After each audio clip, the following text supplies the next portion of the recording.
ఉద్యమం లాంటి కసి ఆంధ్రప్రదేశ్లో వస్తేనే అభివృద్ధి సాధ్యం. తెలంగాణ ఉద్యమం సందర్భంలో వాస్తవంగా 2014 టైంలో అయితే ఆంధ్రాలో కసి ఉంది. వాస్తవంగా ఇన్వెస్ట్మెంట్స్ పెట్టడానికి చాలా పెద్ద ఎత్తున సిద్ధపడ్డారు.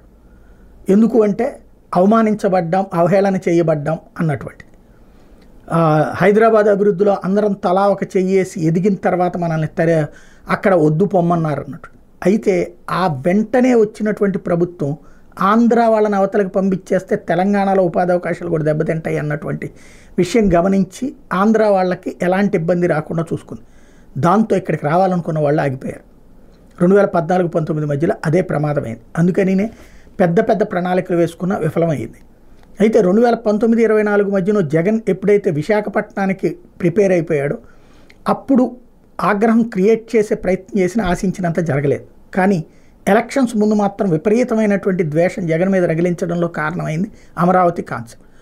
ఇప్పుడు అమరావతి ఎదగాలి అంటే దేశ విదేశాల్లో ఉన్నటువంటి ఎన్ఆర్ఐలందరూ అర్జెంటుగా రావాలి. ఎవరైతే మొన్న జగన్ని దించడం కోసం కసిగా పనిచేశారో వాళ్ళందరూ రావాలి. ఎవరైతే జగన్ని దించడం కోసం ఏ పారిశ్రామికవేత్తలు, ఏ వ్యాపారవేత్తలు భారీ ఎత్తున రూపాయలు, వేలకు వేలు, లక్షలు, కోట్లు ఖర్చు పెట్టారు వాళ్ళు రావాలి. ఇప్పుడు ఇక్కడ ఇన్వెస్ట్ చేయాలి. చెయ్యకపోతే భవిష్యత్తులో ఇక అమరావతి ఎదుగుదల కష్టమవుతుంది. ఇప్పటికైతే కేంద్ర ప్రభుత్వం తన సంస్థలని పెట్టడానికి ముందుకొచ్చింది. అలాగే రాష్ట్ర ప్రభుత్వం తన సంస్థలని అక్కడే పెడుతుంది. కావాల్సింది ఏంటంటే ఒకప్పుడు ఏదైతే కోట్లకి వెళ్ళినటువంటి భూములు ఇప్పుడు అంతలో సగమైనవి. అయితే ఈ మధ్యన మళ్ళీ రేట్లు ఎక్కువ చెప్తున్నారు, కానీ కొనేవాళ్ళు కరువయ్యారు. కృష్ణా, గుంటూరు జిల్లాలతో పాటుగా అమరావతిలో ఆశించిన పరుగు లేదు. ఆశించిన పరుగు కావాలి అంటే, డెవలప్మెంట్ కావాలి అంటే కసి కావాలి. ఇక్కడ డెవలప్ చేసి చూపించాలి. జగన్కి చెంప చెళ్ళు అనేటటువంటి సమాధానం చెప్పాలి.